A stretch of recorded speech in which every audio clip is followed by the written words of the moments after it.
Hello.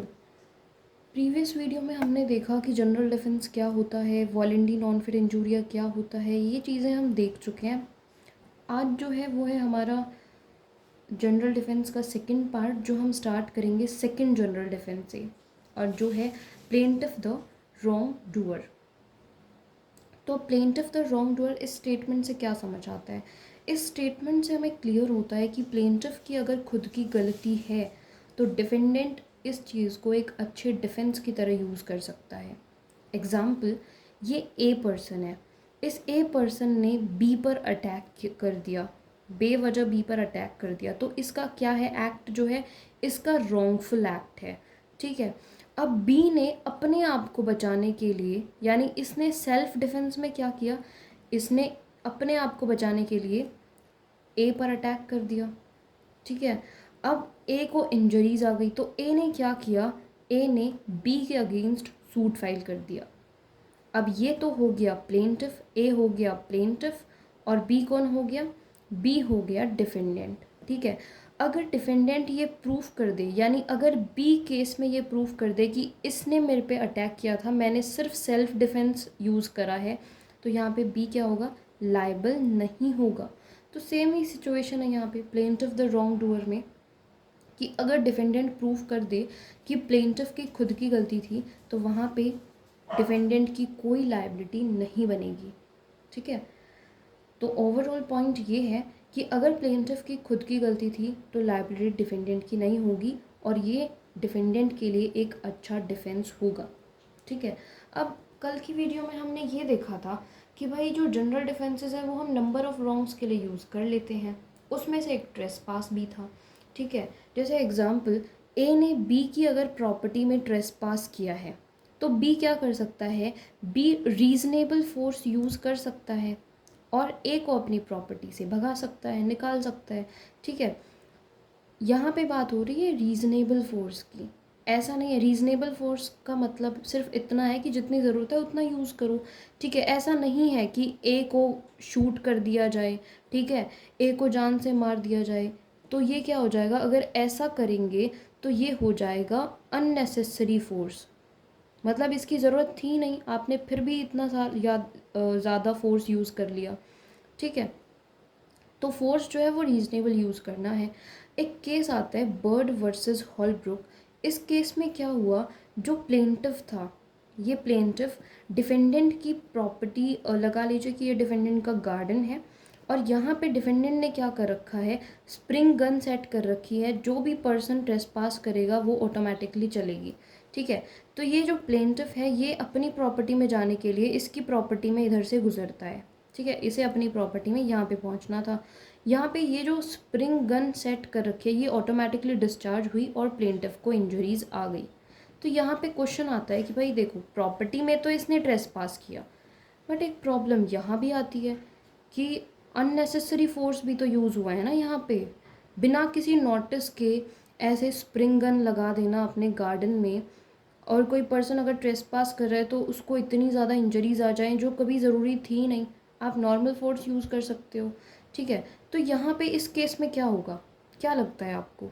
क्या defendant liable होगा या फिर प्लेंटिफ की गलती है यार? क्या होगा इस केस में? यहाँ पे हेल्ड किया गया कि भाई अननेसेसरी फोर्स यूज़ नहीं कर सकते। ठीक है, इसकी गलती है, बट आप अननेसेसरी फोर्स यूज़ नहीं कर सकते। जो इंजरीज़ यहाँ पे इसको हुई हैं वो बहुत ज़्यादा सीरियस नेचर की हैं, तो यहाँ पे क्या हुआ? डिफेंडेंट को लायबल बनाया गया। ठीक है।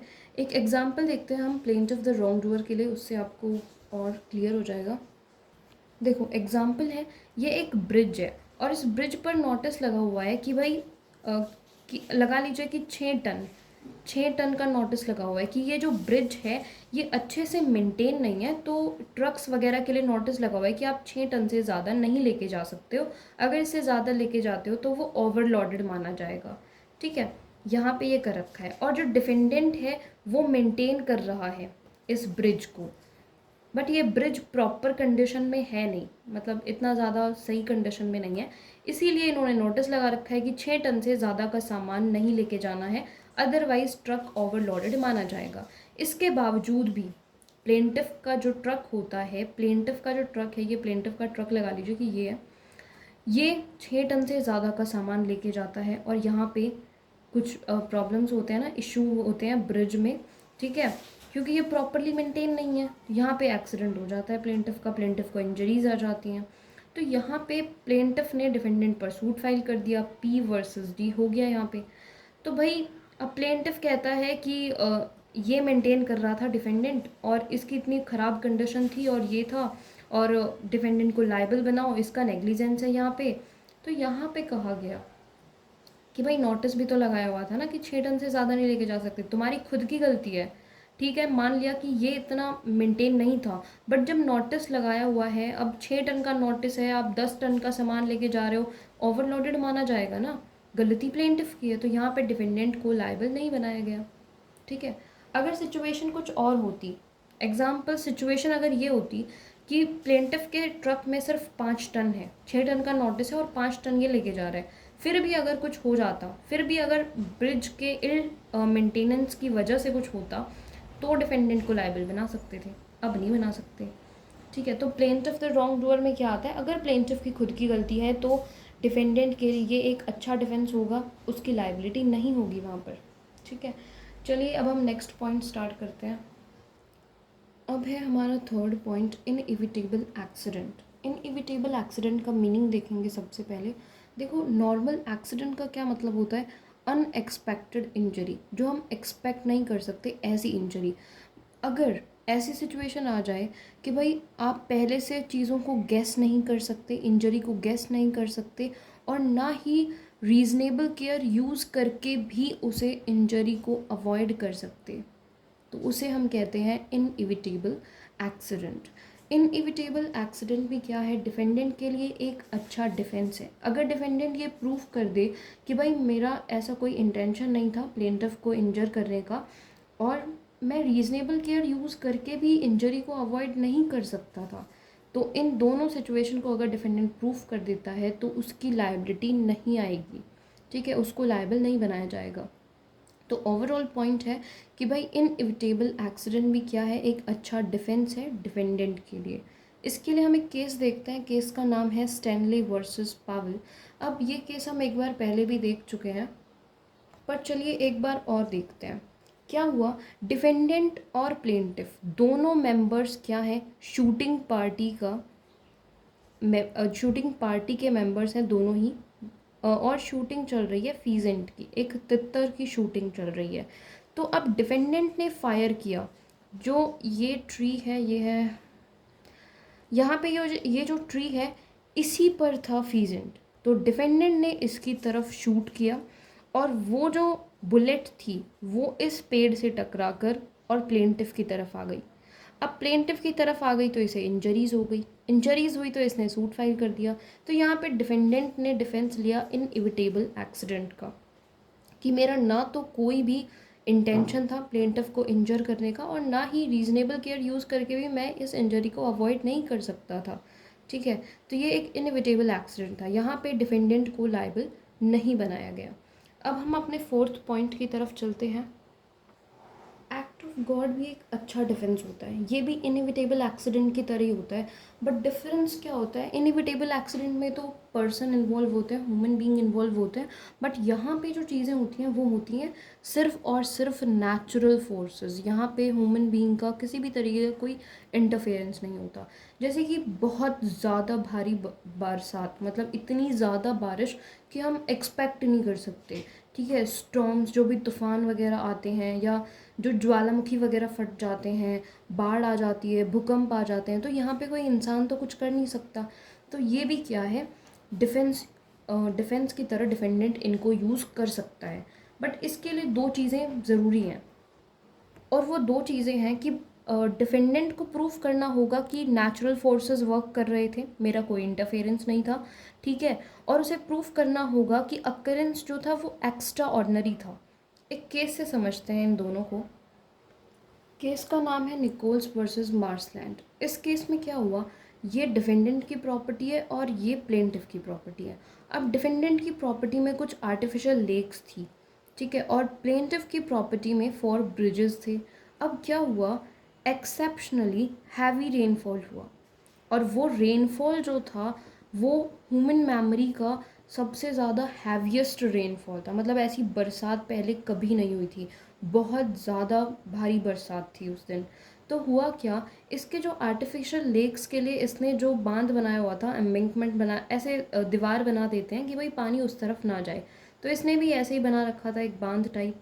ठीक है, तो अब ये क्या हुआ कि इस एक्स्ट्रा ऑर्डिनरी रेनफॉल की वजह से ये जो इसका बांध था ये टूट गया, और जो ये पानी था ये सारा पानी प्लेंटिफ की प्रॉपर्टी तक पहुंच गया, और जैसे ही पहुंचा इसके चारों ब्रिज जो हैं वो पानी के साथ ही बह गए, मतलब टूट गए, ख़त्म हो गए। यहाँ पे इसने एक्शन लिया डिफेंडेंट के अगेंस्ट कि भाई मेरे साथ ऐसे ऐसे हुआ, इसकी आर्टिफिशियल लेक्स की वजह से मेरे 4 ब्रिजेस जो हैं वो चले गए पानी के साथ। ठीक है, तो मेरे को तो लॉस हुआ है, तो डिफेंडेंट को यहाँ पे लायबल बनाया जाए।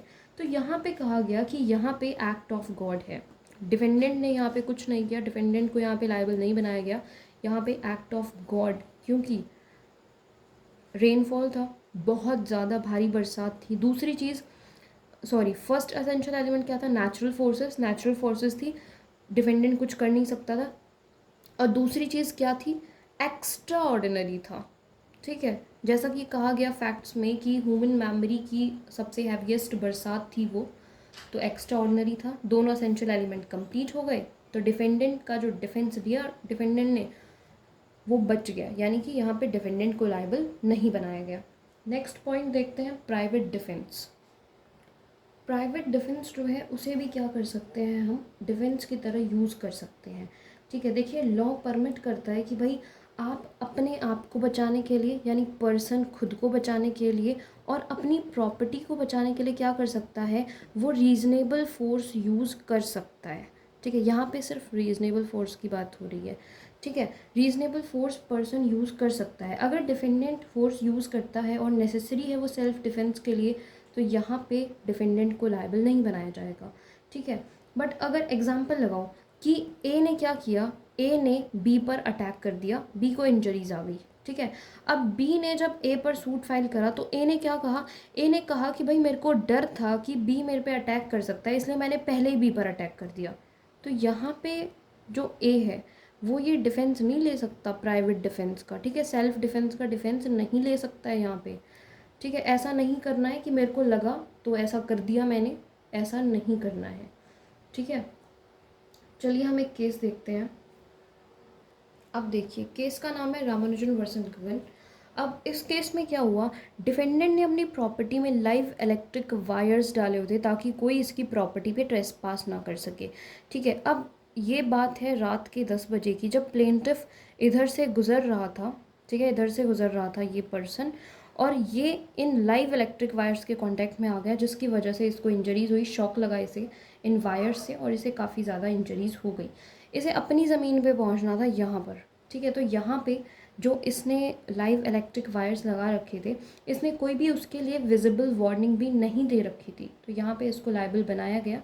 देखिए, आप डिफेंस के लिए कितना यूज़ कर सकते हो फोर्स, वो डिपेंड करेगा आपके सर्कमस्टांसेस पर। आप सिर्फ रीज़नेबल फोर्स यूज़ कर सकते हो, ऐसा नहीं है कि आप किसी को जान से मार डालो। बेशक से वो ट्रेसपास कर रहा था, चलिए ऐसा तो नॉर्मल हो जाता है कि जैसे लगाओ कि यहाँ से एक ये यहाँ से जाएगा तो इसे लंबा पड़ेगा, तो इस पर्सन ने क्या किया, ये पर्सन इधर से शॉर्टकट लेके इसके इधर से जा रहा है।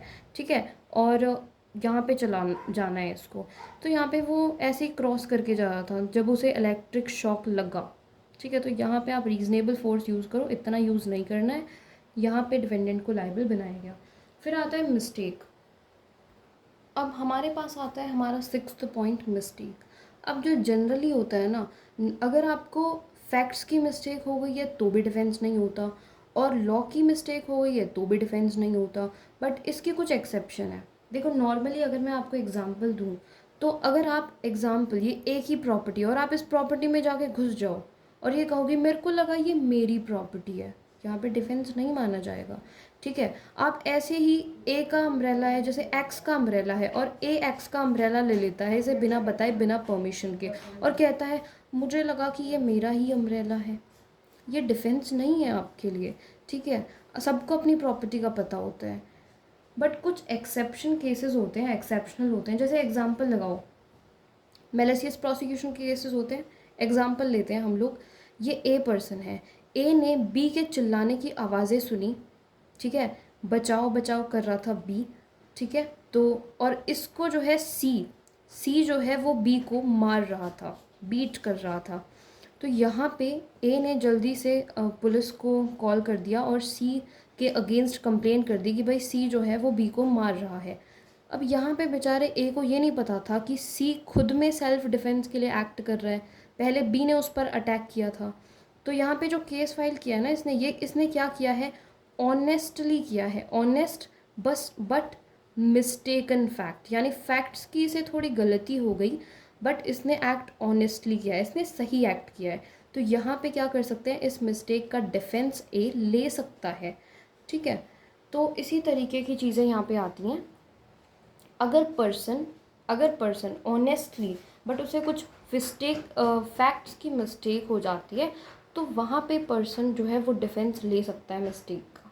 ओके, चलिए अब हम अपने 7th पॉइंट की तरफ बढ़ते हैं जो कि बात करता है नेसेसिटी की।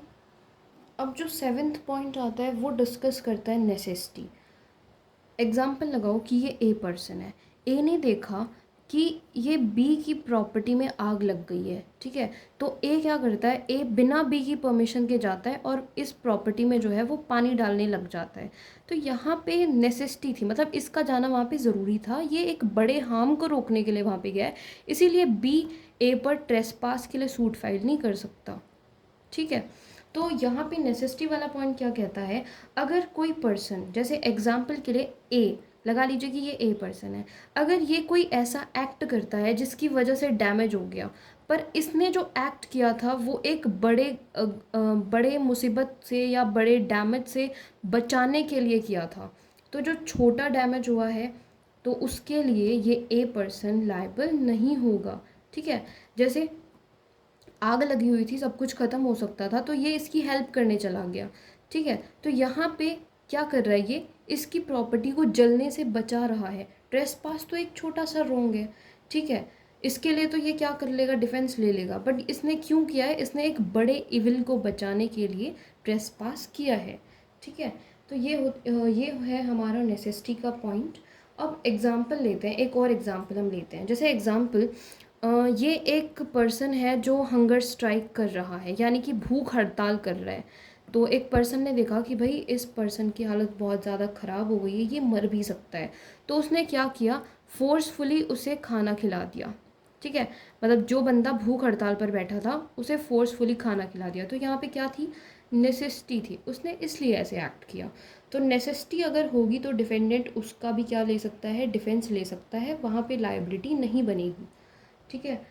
तो चलिए अब हम आगे स्टार्ट करते हैं, सॉरी लास्ट पॉइंट देखते हैं हम अपना, स्टैट्यूटरी अथॉरिटी। स्टैट्यूटरी अथॉरिटी, देखिए, अगर कोई पर्सन या कोई कॉरपोरेशन या कोई कंपनी अगर लेजिस्लेचर के अकॉर्डिंग, लेजिस्लेचर ने उनको अथॉरिटी दिया उसके अकॉर्डिंग वो काम कर रहे हैं, तो फिर भी वहाँ पे उनको हम लायबल नहीं बना सकते। जैसे एक अच्छा सा एग्जांपल देखते हैं हम, ये जो कंपनी है, सॉरी केस देखते हैं, वॉन वर्सेस टेफ वाल्डे कंपनी। अब ये जो टेफ वाल्डे कंपनी है इसको क्या मिला हुआ है, इसको अथॉरिटी मिली हुई है कि इसने क्या करना है, रेलवे ट्रैक है, यहाँ से इन्होंने जो ट्रेन है वो चलानी है, ठीक है, ये एक रेलवे कंपनी है। अब इसको अथॉरिटी मिली हुई है, तो अब हुआ क्या, जिस पर्सन ने लगा लीजिए कि यहाँ पे एक प्राइवेट प्रॉपर्टी है, अब यहाँ पे वुड था, ठीक है, वुड था यहाँ पे। अब क्या हुआ, जो यहाँ पे ट्रेन वगैरह से जो स्पार्क्स आते थे ना, उन स्पार्क्स की वजह से इस प्रॉपर्टी में आग लग गई।